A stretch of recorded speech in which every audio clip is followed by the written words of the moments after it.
I have actually seen parts of that website throughout the internet. I've especially watched the Shootout. And it was a pretty good representation of what happened, but if you want to dive deeper into it, I even did a reenactment as well. It actually didn't take place in Corbin, Kentucky. It took place in Nicholasville, Kentucky when Uncle Harley was running the Shell service station. And that was under the executive Robert Gibson, who was shot and killed by Matt Stewart, and they showed that in there. Matt Stewart was a operator of a Standard Oil station, a competitor of Shell, and he was painting over Uncle Harley signs, and they just got into a skirmish over it.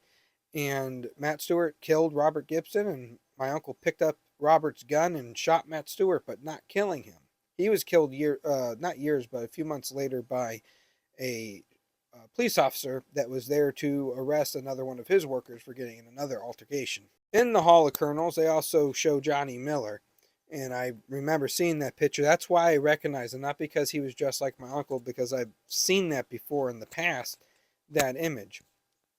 And Johnny, I personally know him. We've talked about him on the page. He's in that group of impersonators that have an unhealthy obsession with my family and my uncle, and trying to create themselves as him or recreate themselves as him, which will never happen.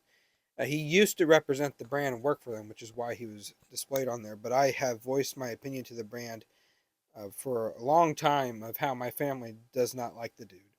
He's followed me to places I'd asked him not to show up and follow me to.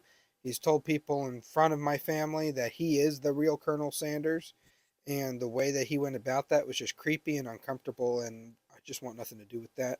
So in that retrospect, I'm kind of glad that the website's gone because it's no longer giving him official credit as Colonel Sanders by the brand. But the website was put together in good heart about Uncle Harley's history and legacy, and try to reach out to newer people and get them interested in the brand itself and the history of it. I think they should do something similar to that again. The recent ads they've been doing has been pretty good with Coach Prime and being family oriented. I kind of wish they didn't get rid of Jim Meskimen, who was voicing Uncle Harley, because his voice was dead on to Uncle Harley's voice, and they decided they're no longer going to use his voice. And if they want a new colonel representing them that's in the family to carry on this tradition and legacy, I'm available. Growing up, I wasn't that interested in my family history. I was interested in it when I was in elementary school and we did a show and tell project. And I brought some photos in the show and tell about Uncle Harley, and nobody believed me. I got bullied over it. So after that, I was never interested in never talking about it or bragging about it. That's how most of the family has been whenever we talk to anybody about being related. So needless to say, I didn't see the website when it was up, but I've seen bits and pieces scattered throughout the internet when I started taking interest in my family history and started doing some more research.